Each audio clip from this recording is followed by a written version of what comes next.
Alors, comment Firefox fait-il pour deviner l'altitude initiale de la balle quand elle est lâchée?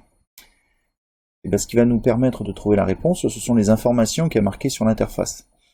Il mesure des temps de rebond, des temps qui séparent les différents rebonds, et également, sur la deuxième fenêtre, il indique des taux d'amortissement, donc qui correspondraient à l'énergie perdue à chaque rebond.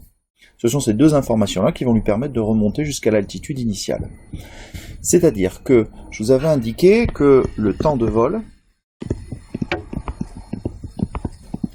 s'écrivait, alors l'altitude d'un objet quand il est lancé à partir du sol avec une vitesse initiale V0 s'écrit sous cette forme-là. C'est-à-dire que vous avez la vitesse initiale qui le propulse vers le haut et la pesanteur qui n'arrête pas de l'attirer vers le bas au fur et à mesure du temps. Donc avec un carré pour cette formule-là. Cette écriture, on peut la factoriser sous la forme T facteur de V0 moins 1,5 de GT. Et à partir de là, nous ce qu'on cherche, c'est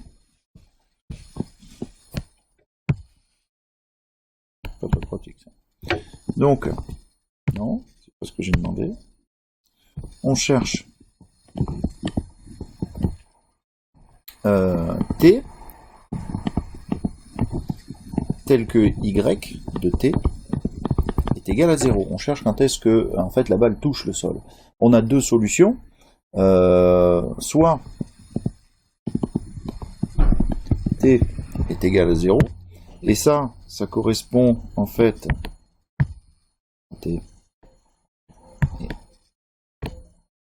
à la solution comme ça, soit V0 moins 1,5 de GT égale 0, et ça correspond à cette solution-là. Ce qui nous intéresse, c'est V0. Donc du coup, on va écrire V0 sous la forme V0 égale 1,5 de GT. Donc on a la vitesse initiale de la balle juste après le rebond, à partir du temps entre les deux rebonds successifs. C'est intéressant parce que ce V0 va nous permettre de calculer l'énergie cinétique juste après le rebond. Donc EC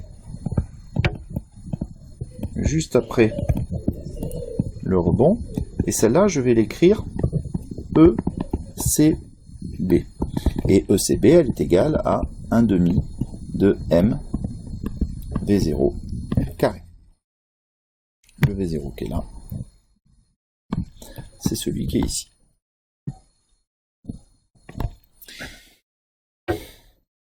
Alors, à partir de ça, eh ben, on va faire rentrer l'écriture de V0 qu'on vient de trouver, c'est-à-dire 1,5 de GT dans cette formule. Ce qui nous donne ECB est égal à 1,5 de M facteur de 1,5 de GT au carré. Ce qui nous donne 1,5 de M, et tout à l'intérieur au carré, donc 1,5 ça devient un quart, le G devient G carré, et le T devient T carré. Bon. Maintenant, on sait quoi? Eh ben, on sait que l'énergie cinétique juste avant, alors le rebond, j'imagine que là, vous devez avoir, je vais regarder, mais évidemment, je vois pas, c'est malin. J'imagine que vous avez la webcam qui apparaît. Donc juste avant le rebond, on va la noter ECA, et elle vaut 1,5 de M V A carré, où en fait le VA carré c'est la vitesse qu'avait la balle au moment où on a touché le sol avant de rebondir. Et on a autre chose, c'est que on a lien avec la conservation de l'énergie moyenne.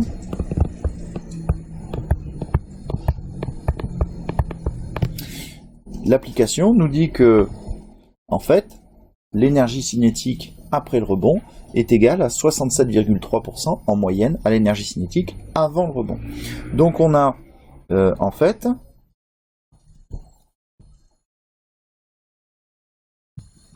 ECB qui vaut le rendement fois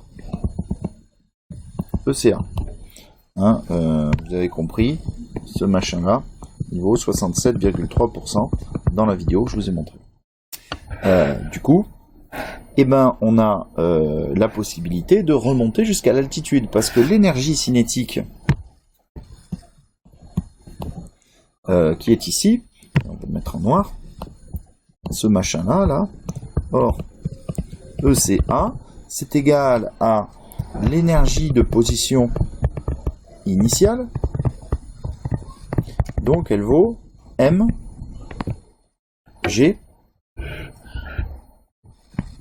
H, avec H qui est l'altitude initiale de la balle. Bon, donc maintenant on n'a plus qu'à faire deux choses, à exprimer ECA en fonction de ECB, et d'utiliser ensuite cette énergie position pour remonter jusqu'à l'altitude initiale.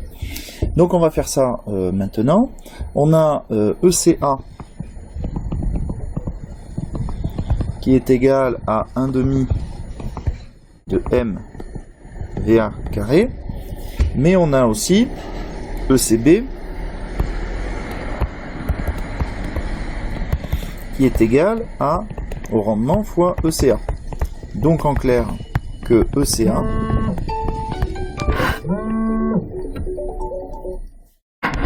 est égal à ECB sur nu. ECB, on a sa formule. ECB, c'est 1/2 de M fois 1/4, bon ça fait un huitième, 1/2 fois 1/4, hein, de G carré fois T au carré.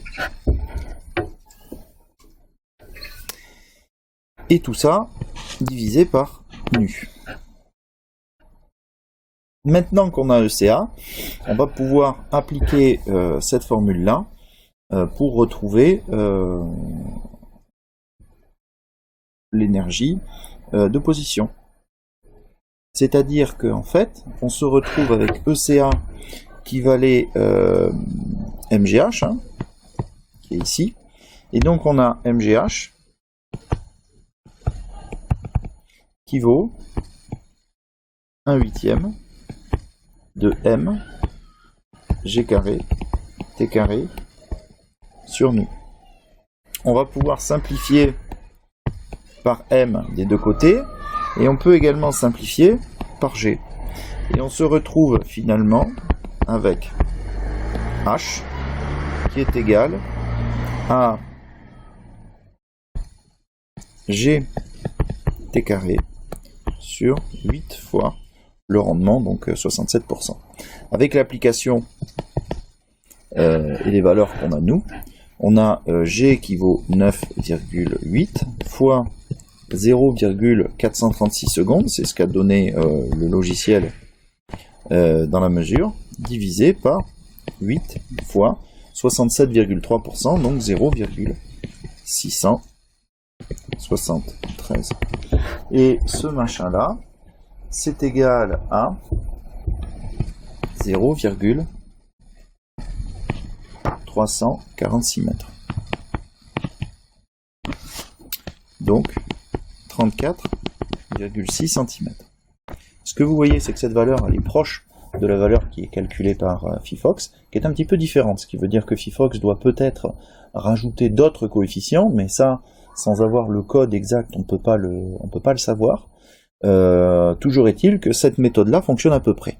Au niveau de la critique qu'on peut faire sur le logiciel, c'est que si vous les essayez avec d'autres balles que celles que je vous ai montrées, d'ailleurs sur la vidéo vous ne voyez pas l'altitude réelle initiale de laquelle j'ai lâché la balle, vous verrez que cette valeur est parfois surestimée, parfois sous-estimée. Donc ce modèle-là n'est pas évidemment la réalité, mais permet de se donner un ordre d'idée de comment est-ce qu'on peut calculer l'altitude initiale à partir de temps qui sépare deux rebonds, et ensuite comment ce modèle-là peut donner un bon ordre d'idée, même s'il est forcément imparfait en fonction des valeurs. Voilà.